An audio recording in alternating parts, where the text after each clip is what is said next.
ভয়াবহ চিত্রটি উঠে এসেছে। আমি আপনার জন্য আসলে টিআইবি রিপোর্টটি নিয়ে বসছি আজকে জাস্ট বসছেন, কিন্তু বলার আগে জন্য। যখন টিআইবি রিপোর্ট নিয়ে আমরা বসতাম আপনাদের সাথে আলোচনায়, আপনারা তখন বলতেন এটি উদ্দেশ্য প্রণোদিত, এক পেশে, সঠিক নয়, এরকম কথা বলতেন।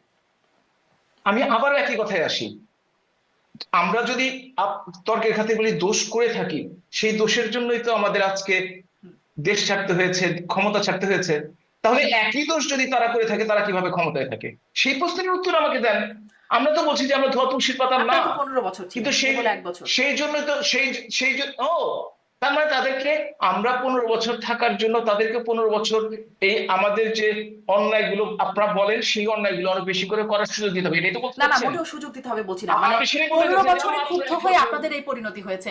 যদি ক্ষুব্ধ হয় মানুষ, মাত্র 1 বছর গেছে, সামনে পরিণতি হবে না, সেটাই বা কে বলছে? সেটা বলছেন এই যে আপনাদের মতো লোকজনই বলছেন, কারণ আপনারা উঠিয়ে আনেন গল্প যে এই সময় এই ঘটনাটি ঘটেছে। আপনি 15 বছরকে 15 দিয়ে ভাগ করুন, আর এই বছরকে তুলনা করুন।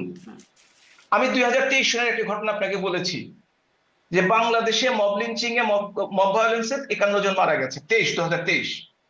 আর অগাস্ট 2024 থেকে আজকে পর্যন্ত ডকুমেন্টেড ডেথ, নট আনডকুমেন্টেড, আরো বেশি হবে 637 জন। আজকে এই সরকার 637 জন আবার দেখায়, যেমন ধরুন আমি দেখছিলাম ইউএনএইচসি, দেখেন।